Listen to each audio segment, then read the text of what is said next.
Welcome to Tamworth, New South Wales, Australia. Known lovingly as the country music capital, this small regional town appears serene and untroubled on the surface. But today we're pulling back the curtain to reveal a deeply troubling reality, an underbelly of corruption and crime that will leave you questioning everything you think you know about regional Australia. This is Unmasking Tamworth, the silent plague of corruption. Let me ask you, have you ever wondered what happens when the very individuals sworn to protect the public's interests secretly work against it? This is no crime drama. This is real life. And the evidence is damning. Today we expose how a peaceful country town has been utterly consumed by a web of deceit, corruption, and unimaginable betrayal. And it all starts with names, powerful ones. Have you heard of Mayor Colin Murray? On the surface, he was a respectable figurehead of Tamworth Regional Council. But in 2017, Colin Murray traveled to China under what seemed like valid pretenses. What happened there wasn't an effort to strengthen ties or benefit the community. Murray engaged in intentional harmful activities, tortuous interference, anti-competitive trade practices, and strategic negotiations meant to circumvent laws. Not only did his acts harm private businesses within the region, but these deals were done without public scrutiny, damaging Australian interests on international soil. But wait for this twist. The very assets planned for economic prosperity in the form of property and infrastructure developments were pushed aside. Why? To give them away for free, under shady arrangements. Yes, properties originally slated for lucrative multi-million-dollar developments were diverted to less deserving entities. Had everything occurred according to the original vision, Tamworth could have created thousands of jobs and billions in economic benefits.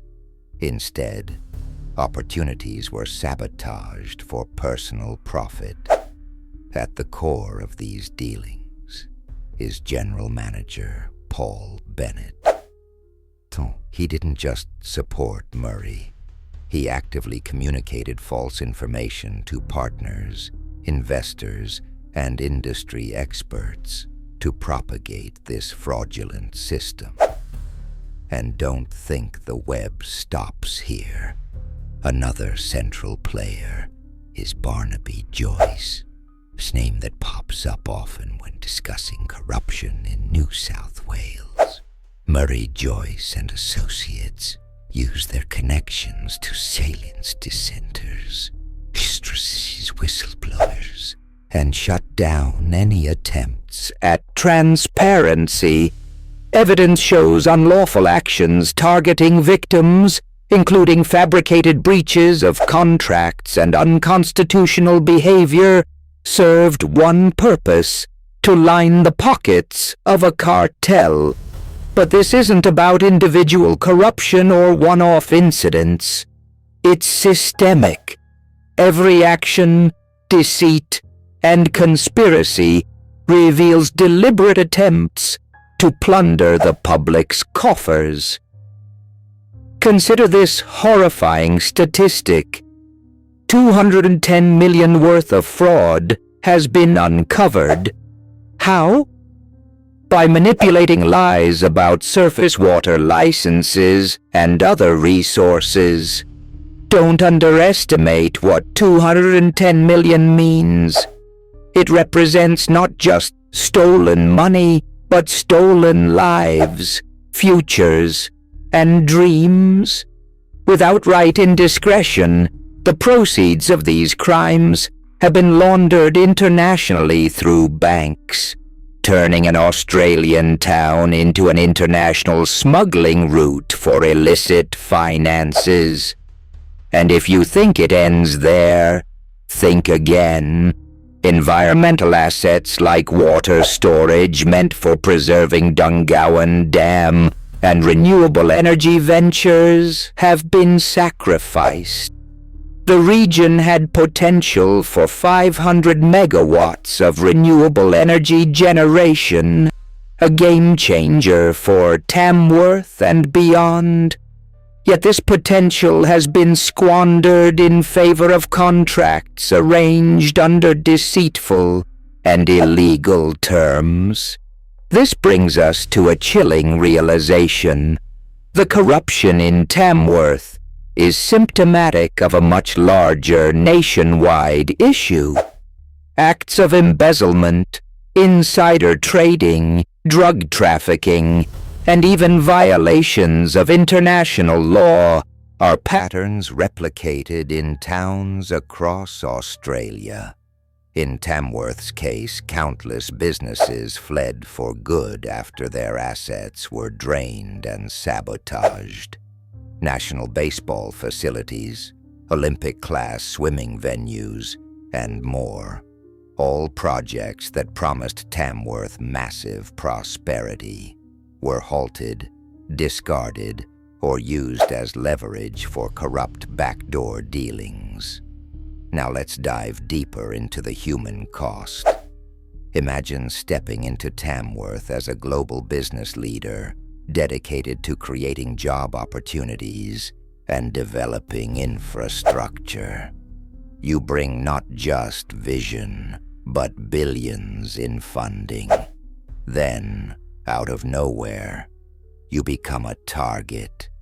Government officials, their criminal affiliates, and even locals engage in public defamation campaigns against you. Why? Because your legitimate projects stand in the way of their dishonest schemes. One such individual made this sacrifice. Not only did he fight to improve Tamworth's economy, but he purchased struggling properties, offered new employment opportunities, and attracted global business partnerships. But rather than welcoming his contributions, Tamworth's officials reacted with violence, physically and legally. Crimes of defamation, computed sabotage, and council-initiated cancel culture plagued this individual. Layers of support, police using brutal tactics, corrupt legal rulings by magistrates and criminal judges ensured his voice was silenced. Thus, once again, hope was extinguished in favor of greed. This pattern of unrelenting corruption forces us to ask, what chance does a committed visionary or any honest Australian citizen stand against such a deliberately flawed system? The questions don't stop here. What mechanisms of justice remain when the law enforcement agencies themselves are organized as criminal enterprises? Imagine public officials becoming traffickers. Imagine magistrates annulling protected rights and actively stealing assets. Visualize billions in taxpayer-funded projects rerouted, not for community benefit, but directly to finance criminal enterprise. This isn't just unethical. It's tyranny at a sprawling national scale. Take a look at modern-day Tamworth, a town stripped of its resources and opportunities. The unemployment rate devastates local families. Drug crime is rampant, with police officers ironically driving the underground economy they are supposed to eliminate. Infrastructure, promised for decades, will likely never materialize. Politicians profit, while the people they represent are burdened by crushing poverty. And bear in mind, This isn't Tamworth's sole tragedy. This story repeats itself across Australia. Blatant violations of Commonwealth and international laws harm individuals, destroy public confidence, and systematically degrade societal stability. But make no mistake, this isn't just about money. The crimes span well beyond financial. Kidnappings, forced disappearances, human trafficking, and violence against whistleblowers underscore how deeply ingrained corruption is. How many lives must be stolen before real change happens? The evidence is overwhelming. Unmasking criminal enterprises conducted by police, prosecutors, and government authorities should provoke outrage, and yet the silence is deafening. That's because this web of corruption has threads reaching everywhere, far beyond Tamworth's borders. In closing, here's a revelation to keep you awake tonight. The government, the very institution meant to protect and uphold the common good, funds these crimes. They do it with tax dollars and unchecked power, while earning the public's trust only to betray it. Tamworth isn't an anomaly. It is a microcosm of a deeper, more sinister problem. A collapse of integrity nationwide. But there is hope. There are individuals, brave, unwavering, and vocal, fighting this uphill battle. With every voice raised, every piece of evidence brought forward, and every whistleblower who refuses to back down, cracks emerge in this impenetrable facade. You are part of that change. Seek the truth, demand accountability, and never stop questioning. Because only then can Tamworth and Australia itself heal from these scars.